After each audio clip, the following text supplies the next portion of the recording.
चलिए, ये जो अपनी कहानी है इसको आगे बढ़ाते हैं। ये बैच की जो शुरुआत अपन करेंगे, मैं एक ऐसे पॉइंट से करूंगा जो आपका ऑलरेडी पढ़ा हुआ है। एक दिन मैंने उसको क्लास में थोड़ा सा डिस्कशन में लिया था। कितने बच्चे नहीं थे, कितने थे क्लास में मुझे नहीं पता, तो मैं एक बार इसको दोबारा डिस्कस करूंगा आप सभी के साथ में। ठीक है ना? दो सेंटेंस मैं आपके सामने लिख रहा हूं। एक मैंने लिखा, the theory which completely changed the concept, change the concept what time is, what time is Einstein's theory of relativity. एक सेंटेंस तो ये लिखा मैंने। दूसरा सेंटेंस मैंने लिखा आपके सामने, आई have not heard such a tree as they are talking about, as they are talking about। ये दो सेंटेंस आपके सामने। इन दोनों सेंटेंसेस के जरिए मैं आपसे ये जानना चाह रहा हूं, ना तो मुझे इसका जो है वो किसी तरीके का कोई आंसर तुमसे डिमांड है, यानी मैं तुमसे इसका आंसर नहीं जानना चाहता। मैं ये चाहता हूं कि तुम इन दोनों सवालों को देखो और देखकर ये अपना अंदाजा लगाओ कि ये सवाल सही है या गलत है। आंसर नहीं चाहिए, क्योंकि आंसर सिखाने के लिए तो मैं आया हूं। आप अंदाजा मारिए कि ये चीज सही हो सकती है सर और ये चीज गलत हो सकती है। बताइए। पहले में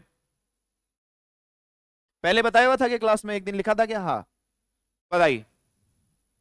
जिनका बताया हुआ है वो तो बताओ मत, जिनका नहीं बताया हुआ वो एक बार आप तुक्का लगाइए। क्या कर सकते हो इसमें?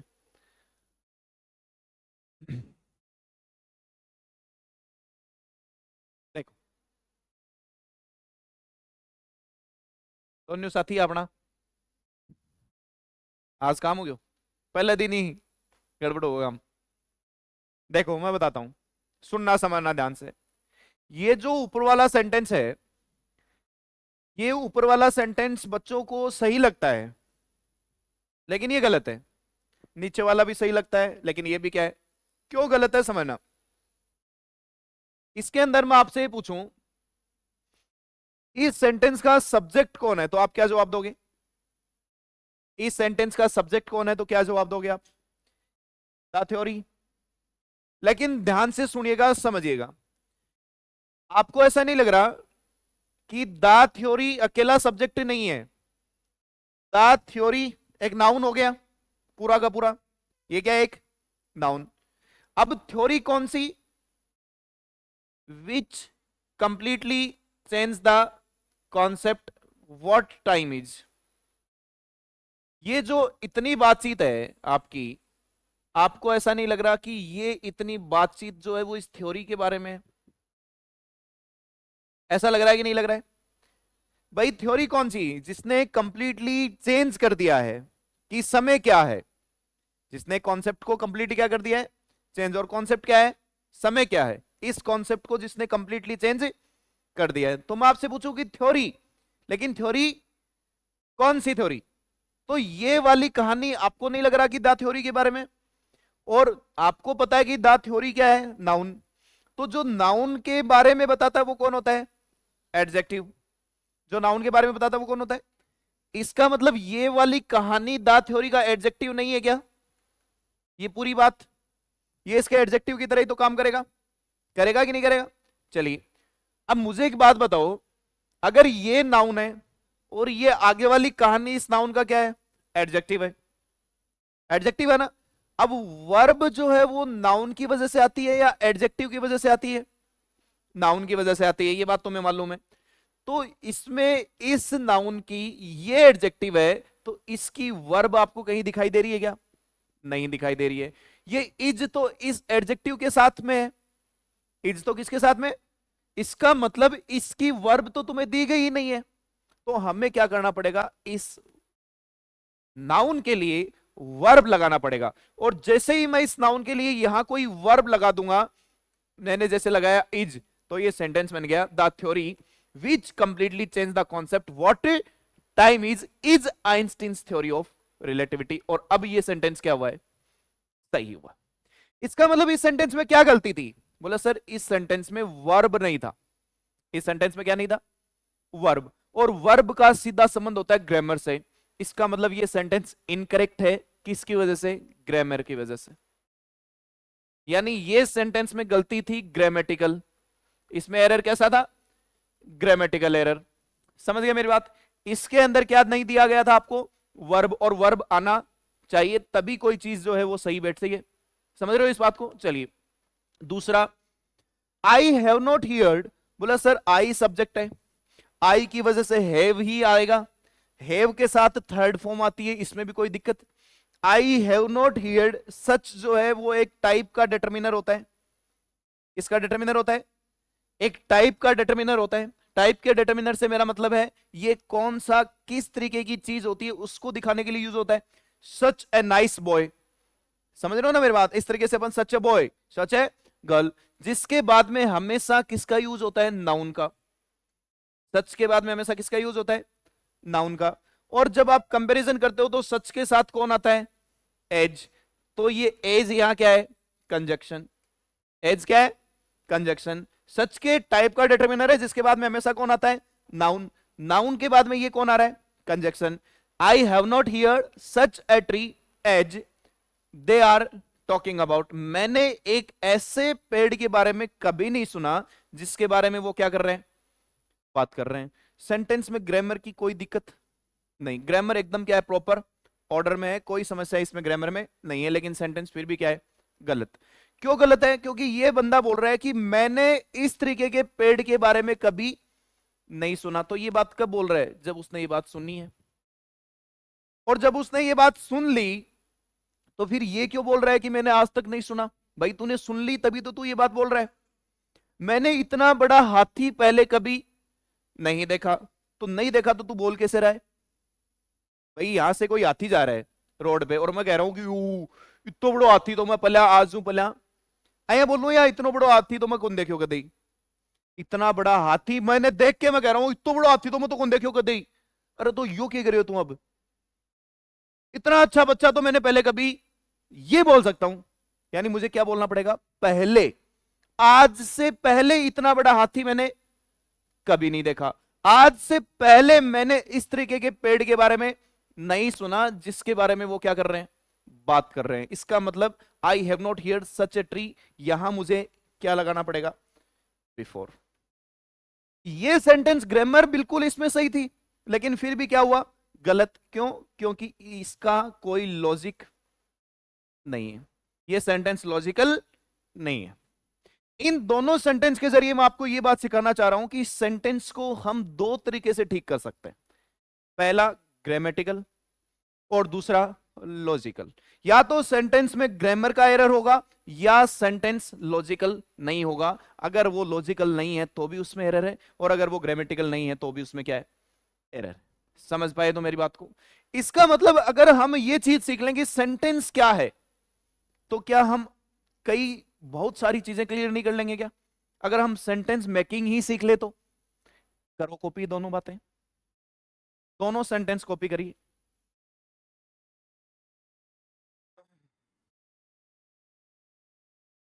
ये बैच तुम्हें सिखाएगा बहुत ज्यादा। आज तो सिर्फ ट्रेलर होगा, ट्रेलर में ही मजा आ जाएगा। बस उबासा मत लियो।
हो गया?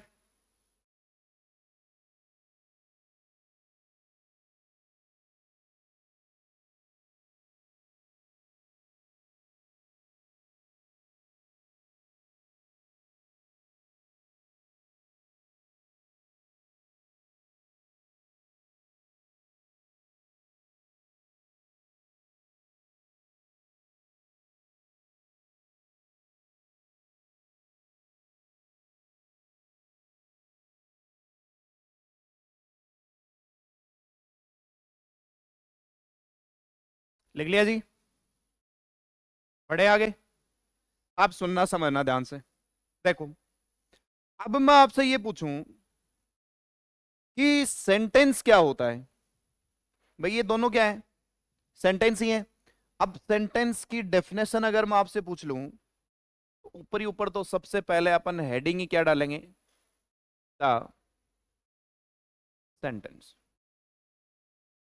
मैं तुम्हें बताता हूं, शुरुआत की जो 20 से 25 क्लासेस होंगी, शुरुआत की 25 क्लास में मैं तुम्हें इसकी टर्म्स सिखाऊंगा, लॉजिक की टर्म्स। समझ गए मेरी बात को? 25 के बाद में थोड़ा अपन और लेवल क्या कर देंगे, अप कर देंगे। समझ रहे हो मेरी बात? यानी इन 20-25 दिन में सिर्फ हम सांस को रोकना सीखेंगे और फिर तेज भागेंगे। समझ गए ना तो मेरी बात को? ये बढ़ता बढ़ता बढ़ता बढ़ता चला जाएगा भयंकर तरीके से। चलो, अगर मैं आपसे ये पूछूं कि सेंटेंस क्या होता है, तो क्या डेफिनेशन बताओगे सेंटेंस की? How to define the sentence, क्या बताओगे? सब्जेक्ट वर्ब और, देखो सुनो मेरी बात आप ध्यान से। सेंटेंस सर्व सब्जेक्ट वर्ब और ऑब्जेक्ट नहीं होता है। सुनना, क्या होता है सेंटेंस? सेंटेंस के बात के लिए हमें 2-3 बातों को फॉलो करना पड़ेगा, यानी कुछ गाइडलाइंस होंगी। अगर वो उन गाइडलाइंस को कोई भी चीज फॉलो करेगी तो वो क्या बनेगी? सेंटेंस बनेगी। जैसे पहली गाइडलाइन है कंप्लीट ग्रामेटिकल स्ट्रक्चर होना चाहिए। क्या होना चाहिए? कंप्लीट ग्रामेटिकल, यानी कोई भी एक ऐसी चीज जो आप लिखो, उसका सब कुछ ग्रामर क्या होना चाहिए? पूरा सही होना चाहिए। उसका ग्रामर क्या होगा? पूरा सही होगा। समझ गए मेरी बात को? दूसरा, कंप्लीट ग्रामेटिकल स्ट्रक्चर के साथ साथ कंप्लीट एंड लॉजिकल मीनिंग भी होना चाहिए उसका। क्या होना चाहिए? कंप्लीट ग्रामेटिकल स्ट्रक्चर के साथ क्या होना चाहिए? कंप्लीट उसका लॉजिकल मीनिंग। यानी अगर मीनिंग ही नहीं निकला तो सेंटेंस खड़ा हो जाओगे, को नहीं माना? चलो, तीसरी बात, सेंटेंस क्या होता है? कलेक्शन ऑफ, या कलेक्शन के से भी अच्छा नाम होगा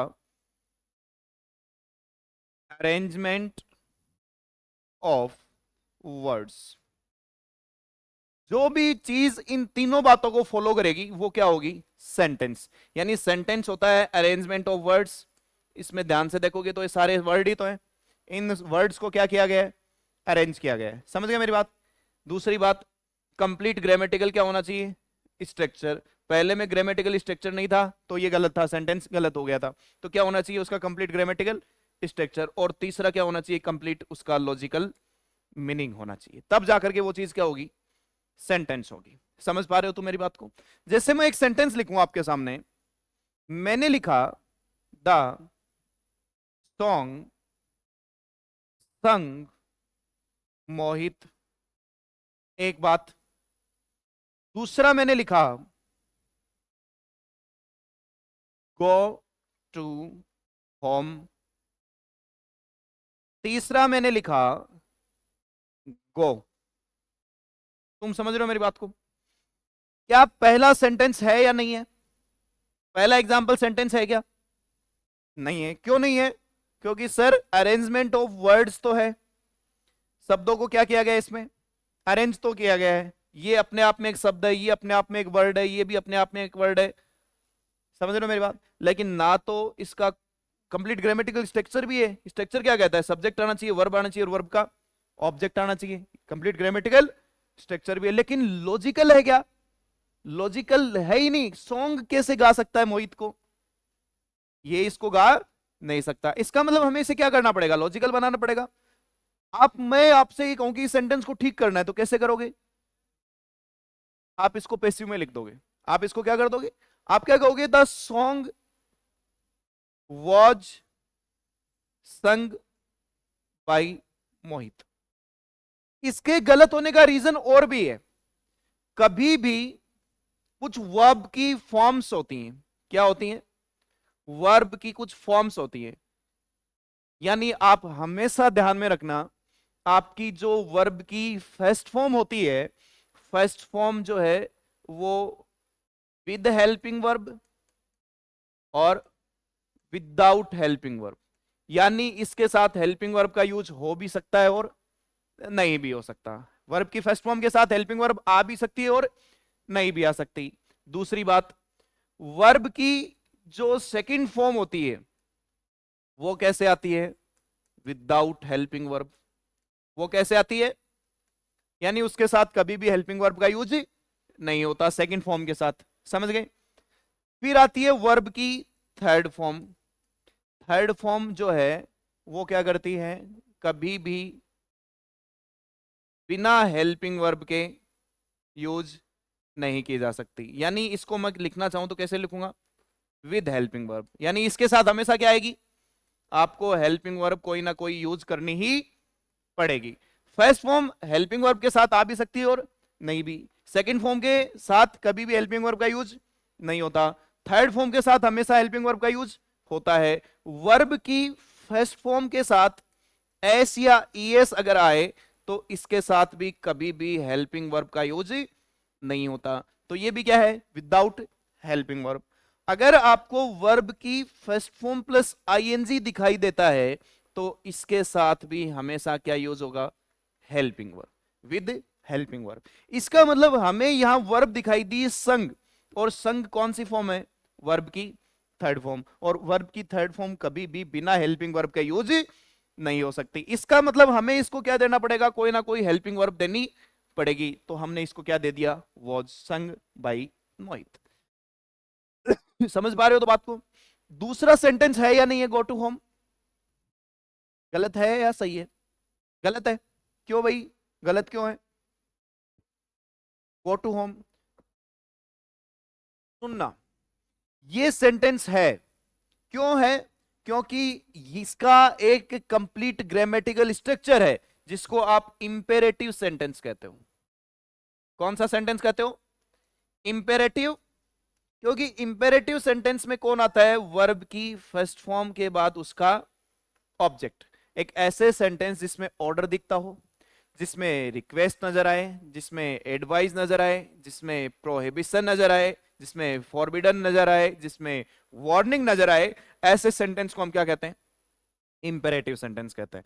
तो स्ट्रक्चर को फॉलो कर रहा है, अरेंजमेंट ऑफ वर्ड भी है, गो टू होम घर जाओ, और इसका क्या है, एक कंप्लीट लॉजिकल मीनिंग भी है, जिसमें स्पीकर और लिसनर दोनों क्या होते हैं। लिसनर तो जैसे स्पीकर और लिसनर ऐसे इंपेरेटिव सेंटेंस में क्या होते हैं, अंडरस्टूड होते हैं। मैं तुम्हें कहूं कि राइट, तो कौन लिखेगा, तुम ही लिखोगे ना, समझ रहे हो मेरी बात। लुक एट मी, तो कौन देखेगा मेरी तरफ, आप ही तो देखोगे। इसका मतलब मैं बोलने वाला और सुनने वाले तुम। तो इसमें स्पीकर और लिसनर दोनों क्या होते हैं, अंडरस्टूड होते हैं। समझ गए मेरी बात को। तीसरा सेंटेंस है क्या, गो, ये भी सेंटेंस है। इंपेरेटिव सेंटेंस में जरूरी नहीं कि हमेशा ऑब्जेक्ट आता हो। आपको जब मैं वॉइस पढ़ा रहा था, वॉइस में मैंने कहा था कि जिसके आगे ऑब्जेक्ट होता है उसको हम लेट से बनाते हैं, क्योंकि वो ट्रांजिटिव वर्ब होती है। तो ये तो ऊपर तो किसकी तरह काम कर रही है, वैसे गो तो इंट्रांजिटिव है, इंट्रांजिटिव के बीच में तभी कौन आया, प्रीपोजिशन। लेकिन अकेला मैं बोलूं गो, जैसे चार बच्चे यहां बैठे हैं और मैं कहूं कि गो, तो कौन जाएगा, वो चारों ही तो जाएंगे। इसका मतलब ये भी इंपेरेटिव सेंटेंस है जिसका ऑब्जेक्ट दिया हुआ नहीं है। इसका भी क्या है, कंप्लीट और लॉजिकल मीनिंग होता है। समझ गए तो मेरी बात को। इसका मतलब सेंटेंस क्या है, जो इन तीनों गाइडलाइंस को क्या करे, फॉलो करे। समझ पाए इतनी बात को, लिख लीजिए।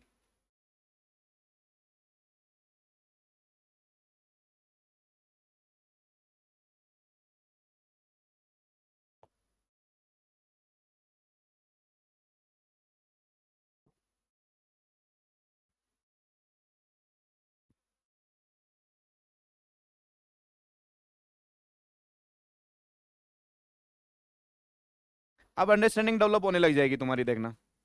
अगर इन सब चीजों को सीखोगे, क्लास में ऐसा लगेगा कि आ रहा है कुछ ना कुछ, पता नहीं चलेगा क्या आ रहा है, लेकिन आ रहा है। और फिर घर पे प्रैक्टिस करिए। सिलेक्शन होता है बच्चे के खुद के पढ़ने से।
हो गया?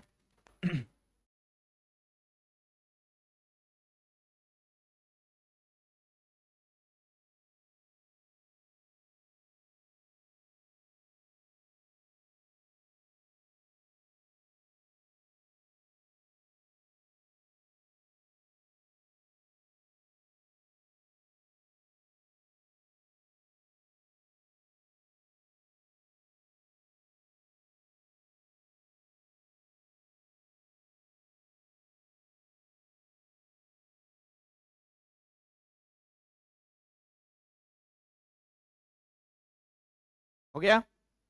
चलो, अब मैं कुछ सेंटेंस और लिखता हूं, आप बताओगे सेंटेंस है या नहीं है। चलो, पहला सेंटेंस मैंने लिखा, ही इज हियर। दूसरा मैंने लिखा, ही इज देयर। तीसरा मैंने लिखा, ही इज नॉट हियर। चौथा मैंने लिखा, ही इज नॉट देयर। एक मैंने लिखा, आई एम हियर। एक मैंने लिखा, आई एम देयर। एक मैंने लिखा, आई एम नॉट हियर। एक मैंने लिखा, आई एम नॉट देयर। एक मैंने लिखा, ही किल्ड सी। एक मैंने लिखा, ही किल्ड मी। चलो, पहला सेंटेंस है या नहीं है? ही इज हियर। बोला सर कंप्लीट ग्रामेटिकल स्ट्रक्चर है, सब्जेक्ट है, वर्ब है, ऑब्जेक्ट है, कंप्लीट मीनिंग भी आ रहा है, कोई दिक्कत इसमें? अरेंजमेंट ऑफ वर्ड भी है, सब कुछ है इसमें, कोई समस्या कहीं भी नहीं है। अगर कहीं भी कोई समस्या नहीं है, इसका मतलब सेंटेंस में कोई दिक्कत ही, no error. He is here sentence है अपने आप में। He is there, he is there, वो वहां है, वो यहां है, वो वहां है, ये भी ठीक है। ही इज नॉट हियर, वो यहां, ये भी ठीक है। ही इज नॉट देयर, वो वहां भी, ये भी ठीक है। चारों सेंटेंस है ना अपने आप में, कोई दिक्कत नहीं है चारों में। चलो, आई एम हियर सही है, मैं यहां हूं। आई एम देयर गलत है। क्यों? क्योंकि स्टेटमेंट तो ग्रामेटिकल है, लेकिन लॉजिक, मैं वहां हूं। अबे तू वहां कैसे हो सकता है? मैं वहां हूं, मैं कहूं मैं वहां हूं, मेरी मम्मी का कॉल है, कहाँ है, मैं वहां हूं, क्या मतलब हुआ इस बात का, मैं वहां हूं, यही बोल देना मैं यहाँ आधार क्लासेज में हूँ, इसका तो लॉजिक भी है, मैं वहां हूँ आधार क्लासेज में, मैं खड़ा भी आधार क्लासेज और मैं क्या बोल रहा हूँ, मैं वहां हूँ आधार क्लासेज में। मम्मी कहेगी पगला गया है लोंडे, मैं कहती थी ना टाइम पे खाना खा ले, अब देख ले क्या हालत होगी तेरी, है ना, गलत हो गया। इसका मतलब सेंटेंस का ग्रामर तो स्ट्रक्चर तो सही है लेकिन लॉजिक नहीं है। आई एम नॉट हियर, मैं यहां नहीं हूं, तो ठीक है मैं यहां नहीं हूं, सही तो है।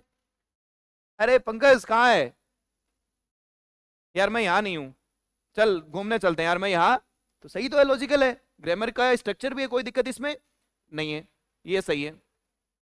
आई एम नॉट देयर, मैं वहां भी, बिल्कुल ये भी ठीक है, मैं वहां भी, ये भी गलत, वो सही है। इसका मतलब ये क्या हो गया, इलॉजिकल। ये सही क्या, ही किल्ड सी, बोले सर अभी अभी तो आप प्रोनाउन पढ़ा रहे थे और आप ही ने कहा था वर्ब से पहले सब्जेक्टिव केस और वर्ब के बाद में, इसका मतलब ग्रामेटिकल एरर है, एरर है तो सी की जगह क्या करोगे। अब ये सेंटेंस क्या हो गया, सही। ही किल्ड मी,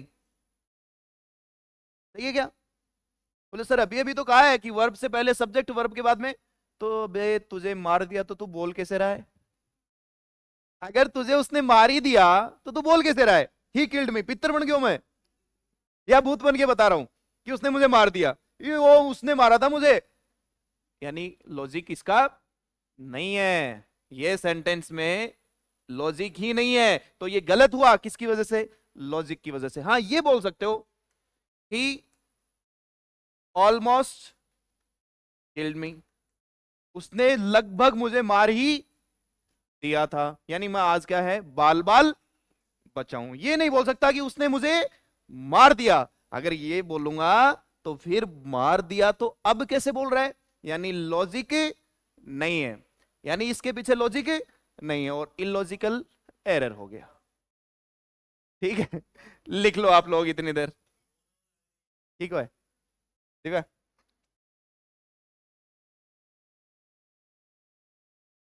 कहते अभी सर बिजी हैं, साल से बस 20 मिनट और पढ़ाऊँ, 20 मिनट में चलाएं।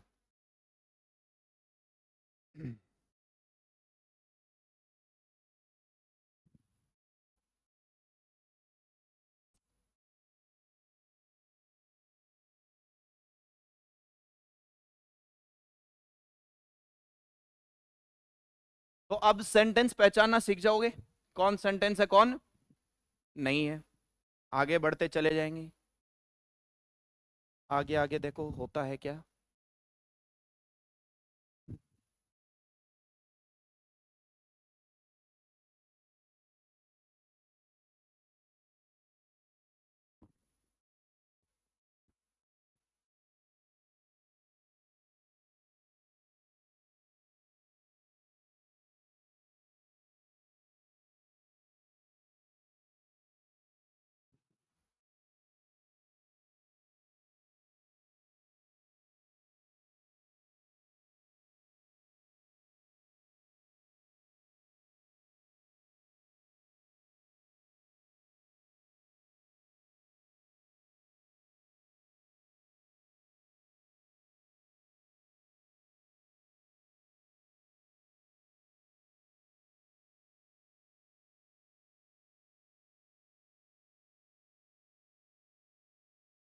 हो गया क्या,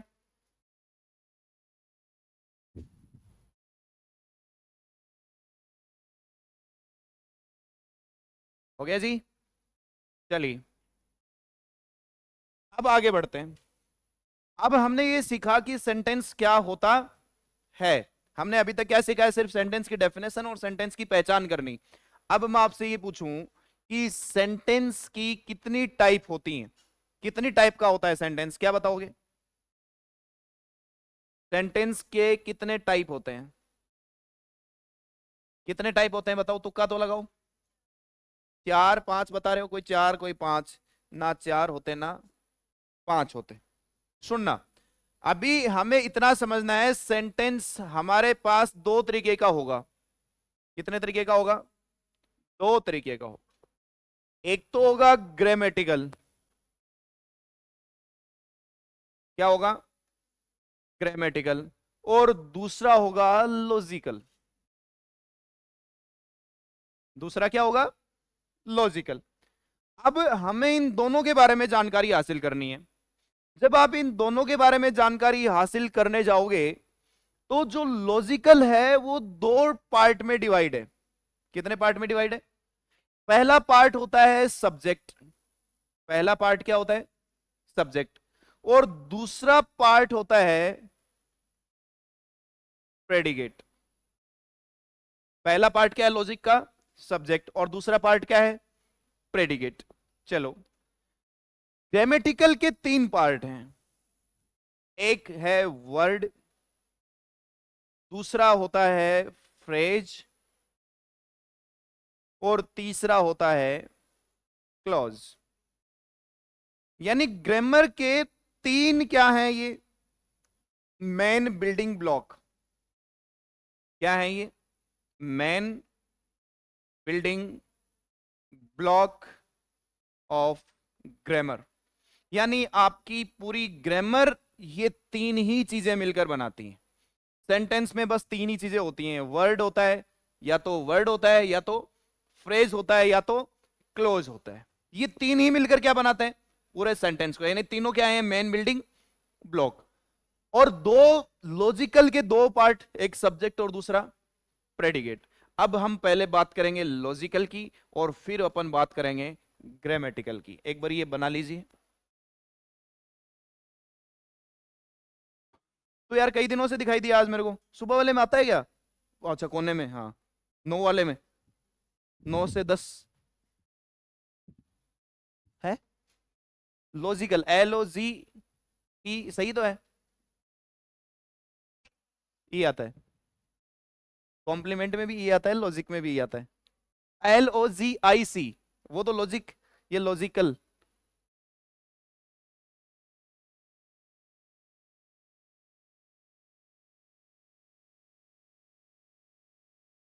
ई तो है। अरे लॉजिक में होगा आई तो मनोर बोला होगा थे।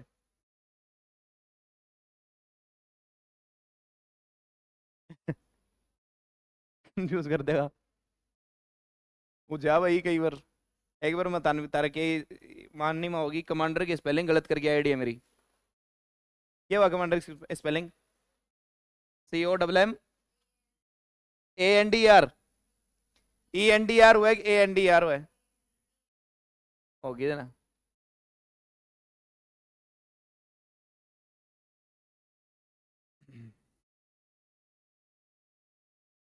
ए में और ई में बहुत कंफ्यूजन रहे। स्पेलिंग टेस्ट आवा था रहा सीजीएल में तो 1 नंबर को आवा है। तार तो को नहीं आवा, खैर बैंक में तो एक क्वेश्चन तो पक्का हुआ स्पेलिंग टेस्ट सीजीएल में। तारा क्यों को नहीं आवा? तारा होगा कॉम्प्रिहेंशन, तारा होगा इम्प्रूवमेंट बैंक में। लिख लिया क्या?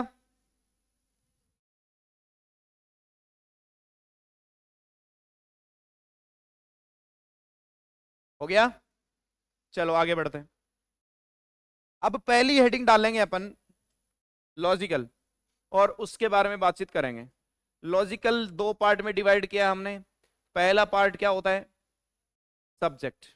और समझना बात को, सब्जेक्ट क्या होता है? अगर मैं तुमसे ये पूछूं सब्जेक्ट के बारे में क्या बताओगे? क्या होता है सब्जेक्ट? बोलिए, सब्जेक्ट क्या होता है? How to define the subject? रोज रोज सब्जेक्ट सब्जेक्ट चिल्लाते हैं ना अपन। पूरे सेंटेंस का जो मेन होता है, सब कुछ ही मेन होता है, डूअर होता है। डूअर तो एक्शन वर्ब के सब्जेक्ट का नाम होता है। मैं तो सब्जेक्ट क्या होता है ये जानना चाहता हूं। जिसका, जिसके अकॉर्डिंग वर्ब आती है वो सब्जेक्ट होता है।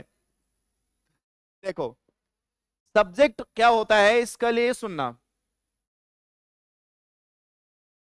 What we talk about, what we talk about, जिसके बारे में हम क्या करते हैं? बात करते हैं, वो सब्जेक्ट होता है। अभी हम किसके बारे में बात कर रहे हैं? इंग्लिश के बारे में। तो इंग्लिश हमारा क्या है? समझ गए तो मेरी बात को? जिस किसी भी पर्सन के बारे में हम बात करेंगे वो क्या होगा? तुम अगर मेरे बारे में बात करोगे तो मैं क्या हूं तुम्हारा? अगर तुम केमिस्ट्री के बारे में बात करोगे तो वो क्या है तुम्हारा, अगर तुम रीजनिंग के बारे में बात करोगे तो वो क्या है तुम्हारा, समझ गए तो मेरी बात को। चलिए, ये तो होता है सब्जेक्ट। दूसरा है प्रेडिकेट। क्या होता है प्रेडिकेट? क्या होता है प्रेडिकेट, कौन बताएगा? बोलिए बोलिए, मैं बताता हूं। What we talk about the subject, जो भी हम सब्जेक्ट के बारे में बात करते हैं वो क्या होता है? नहीं समझे, मैं समझाता हूं। मान लो तुमने किसी को मैसेज किया, तुमने किसी को क्या किया, मैसेज। समझ गए तो मेरी बात को, समझ गए तो मेरी बात को। तो जिसको तुमने मैसेज किया वो तो है सब्जेक्ट, जिसको तुमने भेजा वो तो क्या है, और जो उसमें तुमने लिखा है वो क्या है, प्रेडिकेट। समझ गए? जिसको भेजा वो तो, और जो भेजा उस मैसेज में लिख करके वो क्या है, प्रेडिकेट। पल्ले पड़ रही है तुम्हारे बातचीत? करिए कॉपी। अभी अपन पहचानेंगे सब्जेक्ट को और प्रेडिकेट को अलग अलग, क्योंकि सब्जेक्ट पहचाना प्रेडिकेट पहचाना जरूरी है। ऐसे लग रहा होगा ये क्या हो चल रहा है, ये तभी चल सकता है जब सुबह जो चल रहा है वो आता है। पहले अगर वो पढ़ा हुआ है तभी ये चल सकता है, नहीं तो ये बाहर जाके कहेंगे क्या मास्टर के ब्रो क्या पढ़ा हुआ, ज्ञान डोल वगैरह है, ऊपर की जा मार दो। दोनों बैच क्या हैं, जरूरी, इंपॉर्टेंट। इसमें इंग्लिश को पकाएंगे और उसमें इंग्लिश को चीरेंगे।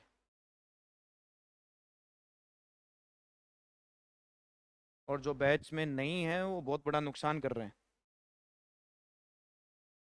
जरूरी है, जरूरी है। एक तो समय इतना है, 3 से 4 का टाइम, सुबह से बैठे हैं। नहीं डराया तो कुछ नहीं है, डराया तो मैं कभी नहीं है, कभी नहीं डराता। कभी डराया है? कभी नहीं। हो गया। चलो, अब समझना बात को। मैं सेंटेंस लिखूंगा, उसमें हम पहचानेंगे कौन सब्जेक्ट है और कौन प्रेडिकेट। देखो, एक मैं लिखता हूं, पहला sentence, the only person, the only person capable of doing this lives there। चलिए,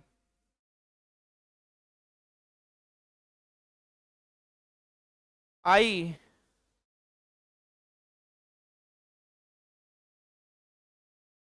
can help you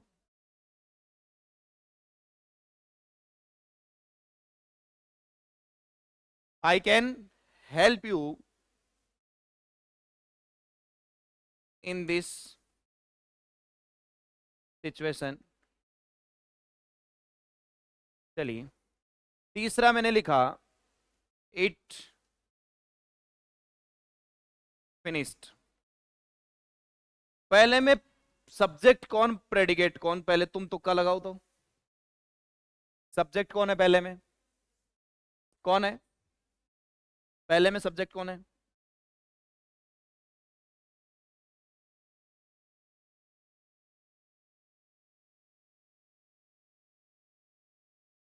the only person, the only person subject है। देखो, अब मैंने अभी अभी क्या कहा, जिसके बारे में बात करोगे वो कौन होगा, सब्जेक्ट।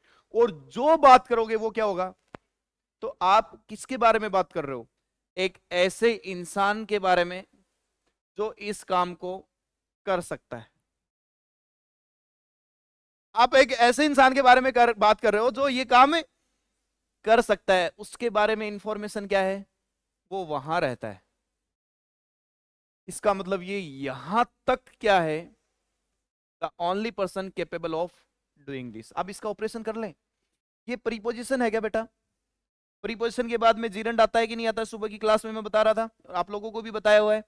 जीरंड आता है, नाउन आता है, ऑफ डूइंग दिस, यानी the only person capable of doing this. ये वाली बात इसके बारे में एक्स्ट्रा नहीं है लगाई दे रही क्या तुम्हें? ये इस सब्जेक्ट के बारे में एक्स्ट्रा इंफॉर्मेशन नहीं नजर आ रही क्या?